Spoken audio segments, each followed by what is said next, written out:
گزشتہ دنوں جارڈن اردن کے کیپٹل سٹی عمان میں عاشقان رسول کی دینی تحریک دعوت اسلامی کی مرکزی مجلس شورا کے رکن مولانا عبدالحبیب اتاری کی مفتی آف اردن الدکتور احمد الحسنات سے مختلف مواقع پر ملاقاتوں کے سلسلے ہوئے۔ اس دوران رکن شورا نے انہیں عالمی سطح پر دعوت اسلامی کے تحت ہونے والے دینی و فلاحی کاموں کے حوالے سے آگاہی دی اور مختلف امور پر گفتگو بھی ہوئی۔ ان ملاقاتوں کے دوران رکن شورا نے غزہ اور فلسطین سمیت مختلف مقامات پر FGRF کے تحت ہونے والی فلاحی خدمات کے حوالے سے بریفنگ بھی دی۔ پہلی ملاقات کے موقع پر رکن شورا کا مدنی خبروں سے گفتگو کرتے ہوئے کہنا تھا کہ جارڈن عمان میں موجود ہیں اور یہاں کے سب سے بڑے جو مفتی ہیں، مفتی عام ماشاءاللہ الدکتور احمد الحسنات، اور ماشاءاللہ یہ اپنے وفد کے ساتھ اس بار 12 ربیع الاول کو پاکستان تشریف لائے تھے اور ابھی میرے سنت سے ملاقات ہوئی تھی اور ماشاءاللہ بہت اچھا ان کا یہاں دورہ رہا تھا۔ اور ہمارے آنے کا مقصد جو ہے وہ بالخصوص غزہ فلسطین کے مسلمانوں کی مدد کرنا ہے، جارڈن میں مزید دینی کام کرنے ہیں۔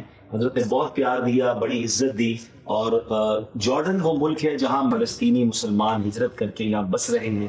اس ملک میں ان کو کافی سہارا دیا، یہاں بہت ساری بستیاں ہیں اور اب الحمدللہ ہم نے آج یہ اتفاق کر لیا ہے، کام کو آگے بڑھنا ہے۔ انشاءاللہ یتیم خانہ بنایا جائے گا، گھر بنائے جائیں گے اور جو ممکن ہوگا ہم انشاءاللہ مل کر کام کریں گے۔ دوسری ملاقات کے دوران اردن اور غزہ فلسطین کے عاشقان رسول میں FGRF کے تحت ہونے والی فلاحی خدمات کے حوالے سے ایک MOU بھی سائن کیا گیا۔ اس حوالے سے رکن شورا نے مدنی خبروں کو بتایا، آج ہماری MOU کی سیریمنی ہے اور آج الحمدللہ دعوت اسلامی کے شعبے FGRF پاکستان اور FGRF برطانیہ دونوں کا الحمدللہ جو ہے ہمارا MOU سگنیچر ہے وقفیہ خیر الاردن، اور جس میں ہمارا الحمدللہ یہ طے ہوا ہے کہ ہم مل جل کے انشاءاللہ یہاں موجود جو ہے وہ نہ صرف اردن کے مسلمانوں کے لیے کام کریں گے بلکہ انشاءاللہ غزہ اور فلسطین کے مسلمانوں کے لیے بھی کام کریں گے۔ اور انشاءاللہ اس MOU کے بعد دونوں جو ہماری آرگنائزیشنز ہیں یعنی FGRF اور وقفیہ خیریہ مل کر انشاءاللہ کام کریں گے اور اللہ نے چاہا تو امت کی خیر خواہی کا یہ کام ہوگا۔ مدنی چینل کے ناظرین، انہوں نے اظہار مسرت کیا اور دعاؤں سے نوازا۔